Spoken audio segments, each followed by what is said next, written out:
On today's Royal Yes, Prince Harry and Meghan Markle released their holiday card as Us Weekly takes you inside the 2024 Royal Christmas celebrations. Plus, Richard Fitzwilliams previews the King's Christmas speech. Clearly, I would not be surprised, for example, that there is a reference, there must be, I'm sure, to the fact that two members of the royal family have battled serious illness. And Sarah Ferguson professes her love for Prince Andrew as he denies connection to an alleged Chinese spy. We've got that plus so much more in today's Royally Us. Hey everyone, and welcome to Royally Us. I'm Christina, that's Christine, and we are just a few weeks away from actually 1 week away from Christmas, and the royals are in full gear. I know, we've got, just like last week, we have some festive stories, Yes. we have some big updates on the sort of family dynamic, so there's still a lot to get into. A lot to get into. So let's kick it off with Prince Harry and Meghan Markle. They released their 2024 holiday card, and we saw a tiny little glimpse of Archie and Lilibet.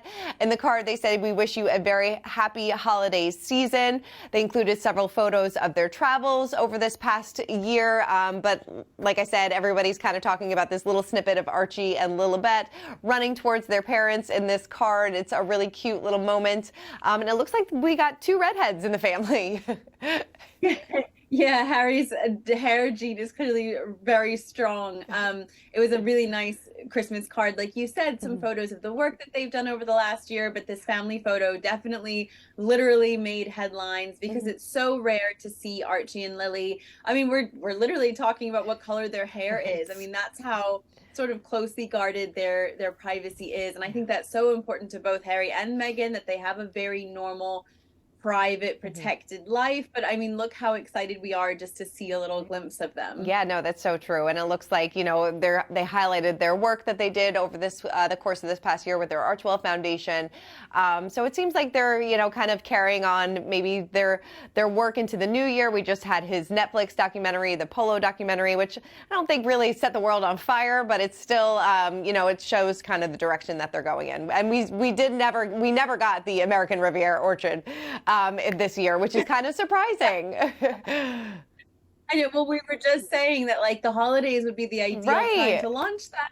You know, hint, Meghan, but no, clearly that was not on the docket for this year. Fingers crossed for 2025. Although I feel like we said that a year ago. I know.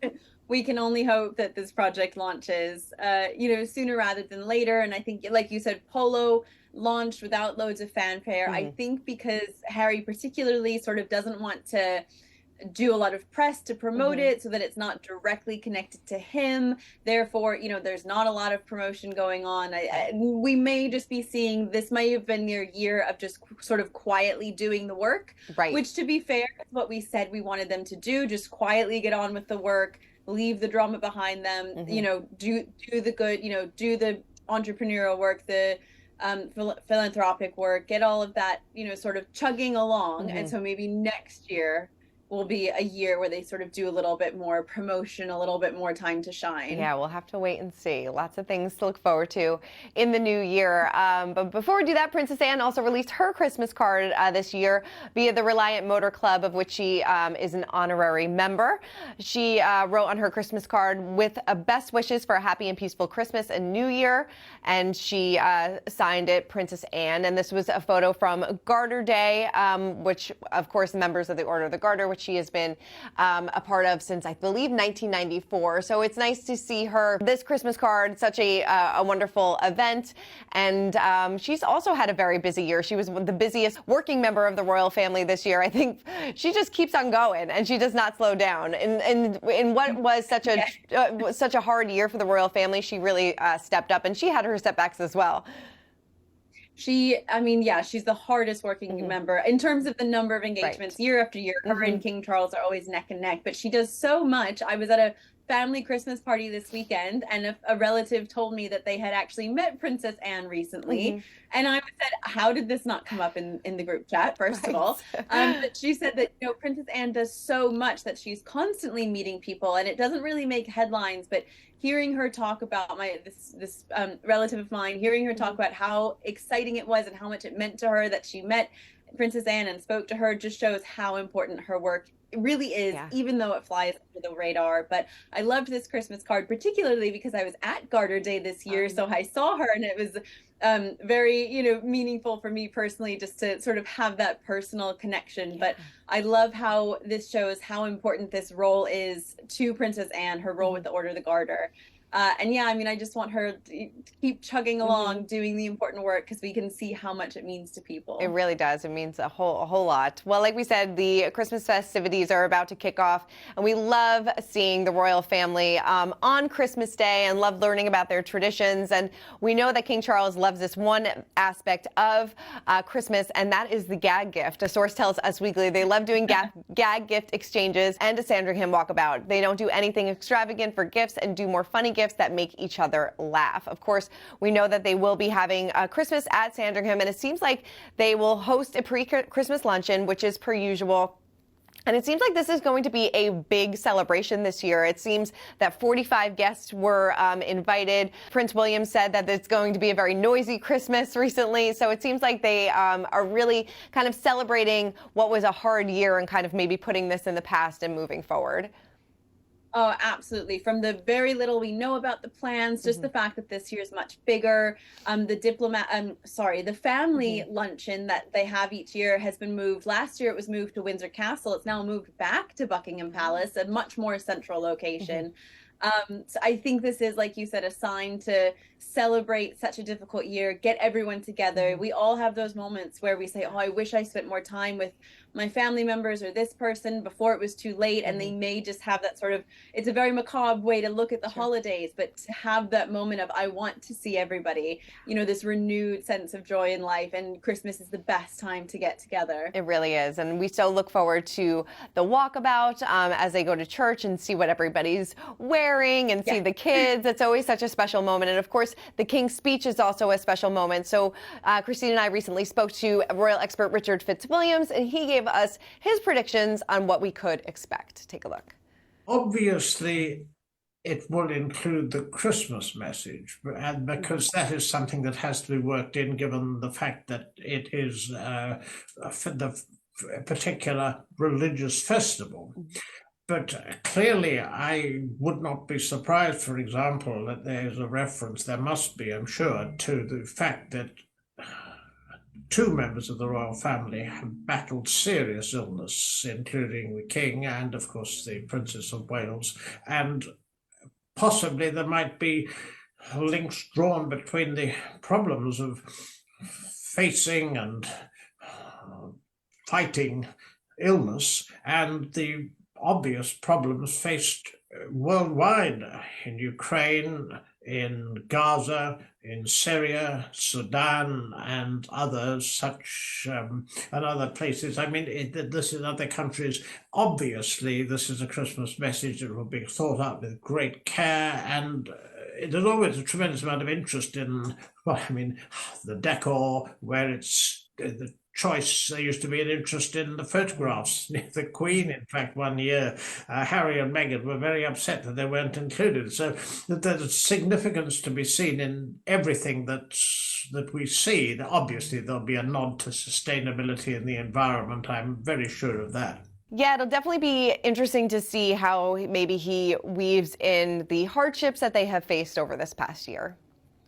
Yeah, I'm looking forward to this speech, very much like the Princess of Wales's message at her carol concert. It just seems more poignant and personal after the year that they've had. Definitely. All right, well, let's wrap it up by spilling some royal tea. And a lot has come out from this interview that the Duchess of York did with the Sunday Times about her relationship with Prince Andrew. She said, I was totally and utterly in love with Andrew. I would do it all over again, 100%. He's the best, a great man with a great heart and kind. Our wedding was the best day of my life, but I gave up my anonymity that day. I was able to because love conquers all. It's still with us, and I won't let him down. She added that he supports her as much as she supports him. He supported her through thick and thin, in marriage and divorce. I mean, she still has got the utmost respect for him. A lot of other people can't say that, but she still does, and it seems like he still holds a very special place in her heart. Yeah, we've said before that we love Sarah Ferguson and sort of this pseudo royal role that she's playing. And I think she's trying to sort of, maybe boost Prince Andrew's image a little bit, or maybe even just soften the rough edges. Obviously, it's not, it's very difficult to do so with all the stories that have come out this week. Yeah. But I mean, I think she's just trying to do what she thinks is right and talk about a man that she really cares about, even though the rest of us are at home cringing. Right. No, totally. Yeah. But I mean, we don't know the ins and outs of their relationship now, but it seems like, they support one another through thick and thin, and I'm sure she's probably supporting him through this latest news cycle that he has gone through. And this interview was conducted before the news came out that that Prince Andrew cut ties with a businessman accused of being a Chinese spy. So he's told the BBC that he ceased all contact with this individual. His office further claimed that Andrew met the man through official channels, and nothing of sensitive nature was discussed. The alleged spy, referred to as H6, was previously banned from the UK after security court proceedings in 2023. So definitely some serious allegations that he was involved with somebody like this, but, I don't know. I'm at a loss for words when it comes to Andrew. The man does not have a good track record in the friends that he keeps. Yes. I mean, I think that makes this very, very clear. It definitely is not a good look. He's probably, whoever's running his PR campaign is just like, oh no, please, not another story like this one.